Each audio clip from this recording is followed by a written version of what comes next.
Hello, in this video I'm going to show you how you can create an enduring material conference and activity. So the first thing that you'll need to do before you can create an enduring material is to create a conference series or conference for it to be listed in.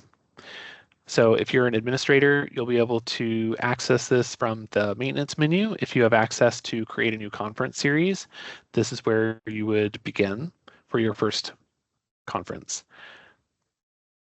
So first, you'll select the type of event that you're putting on, which is going to be an enduring material in this case. We do have one other conference type that does work and operate similar to an enduring material, and that's in the other options, the journal CME/CE online.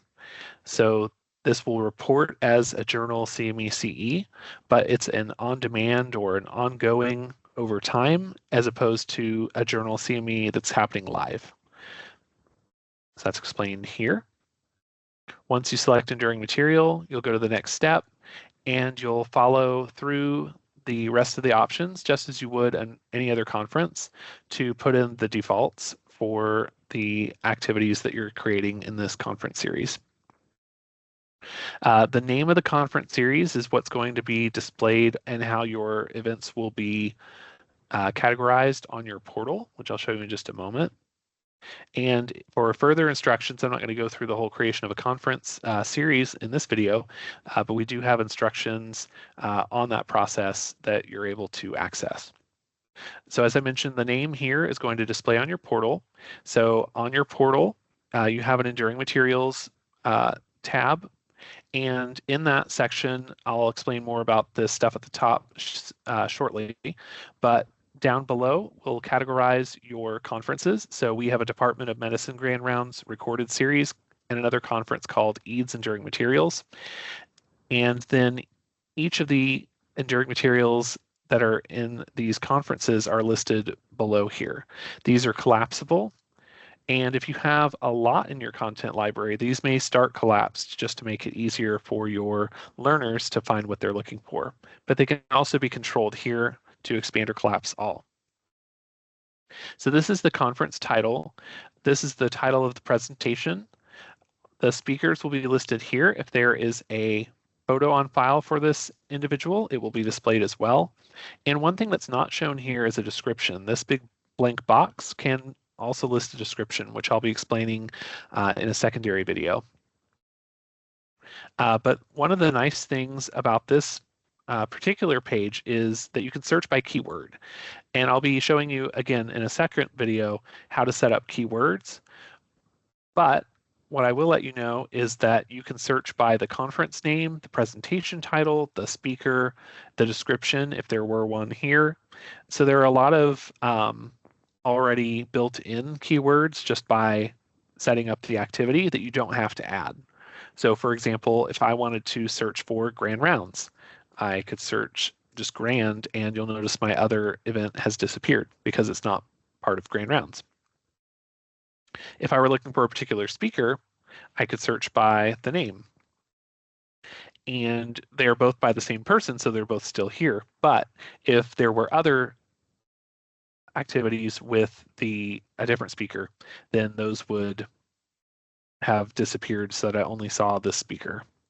And you can do that for other things as well, as I mentioned, the presentation title words and the description as well. And then keywords that you create that may not be visible here, but that will be available for searching. You can also toggle by specialty. So if I don't want to see internal medicine programs, I can search, and this one just shows this dermatology. The presentation specialty is what controls these, and of the available materials, we list those specialties here. You can also filter by conference. So if you just wanted to see one of the conferences, you could look specifically by conference. The other two items here would be the recently added section, which will basically shows you the newest materials that have been added. And then there's also not displayed a featured box as well, which you can mark specific content as featured. so that it will always display at the top. So if you have something that's very important that you need to call attention to, you can mark it featured, and there's a quick link right up here at the top for people to find. So back to setting up our event. Once you've created a conference series for your Enduring Materials to Live, there are two ways that you can go about creating an enduring material. We'll need to go back to the maintenance menu. And so to do that, you can either create a new activity. So if this is brand new content that you're creating, this is the step that you would take to do that.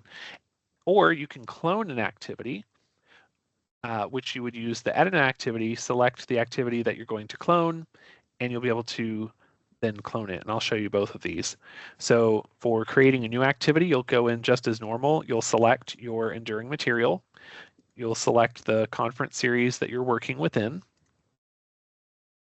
And then you'll set up the activity just as normal. So this pulls in all those conference defaults. So whatever you had created with your conference, that's all going to be pulled in. The active date is going to be the date that this is first available. So this could be a previous date if you're behind in setting your content up. So maybe it went and became available on the 1st of October. You could change the date here, or you could future date it as well. So you could make this November 1st. And so once you have everything set up and all of your content created on November 1st, you don't have to do anything extra. It will automatically become active. You can also just leave it set to today, and when you finish setting everything up, the course will be active for you. Whatever date you set here, later when I show you the expiration date, which is going to be in the second video, the expiration can only be 3 years out because PARS only allows ACCME PARS only allows a 3-year time period. So whatever your start date is, it's only going to be able to be active for 3 years past that. You'll go through the rest of the steps just as you would a normal activity. I'm not going to go through all those steps here.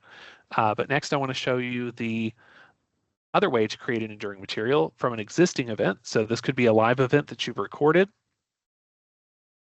And so you would go ahead and select the enduring material conference that the live event that you're working with, that you're cloning from. So say, for example, I am cloning this event here. I would scroll down to the bottom, and down in the advanced section, there's a clone activity option. So you can click this link, and this will bring you to the clone activity feature. You'll only be able to select an enduring material conference type, and then you'll select the conference series that you're cloning it into. If you get to this step, if you try to clone an activity and no conferences are being listed, if you're a coordinator, it means that you may not have been given access to an enduring material conference by your administrator, or it's possible that no conferences have been set up for your organization, so an administrator would need to set that up.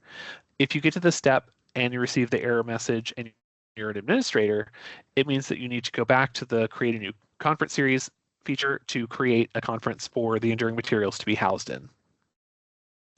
But if you get to this step successfully and you have a conference series to select here, then you'll go ahead and click next. And then it's going to ask, it's going to walk you through these different steps and asking if you want to also reuse the same things. So our speaker had completed a disclosure. So if we want to go ahead and reuse that, we can choose that.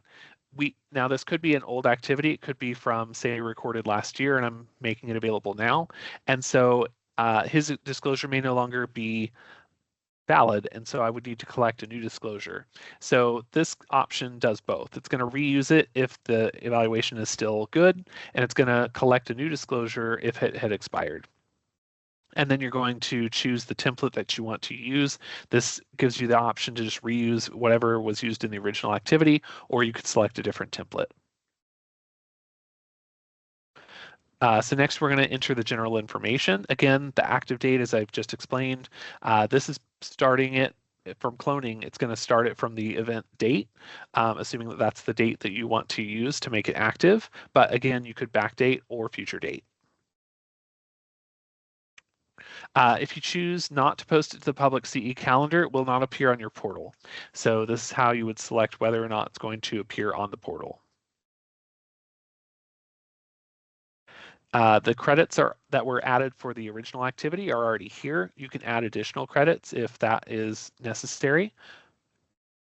I'm just going to click next. We had some classifications assigned, so those were also cloned for the activity. And then when I finish, the activity is already set up. So you really don't have to recreate everything and re-enter everything. It's got the same presentation title. It's got the same speaker assigned. The credits, unless I had adjusted them, all of this information is already ready for me. And so cloning saves you time from having to set up the information from the live event. The next thing that I would need to do, whether I had created a new enduring material activity or cloned it like I did here, is I would need to go ahead and set up the content and the enduring material itself. I'm going to be showing that in the next video, but you could access it from the activity builder here, or you can scroll down to see the section. I'll be showing that in more detail in the next video.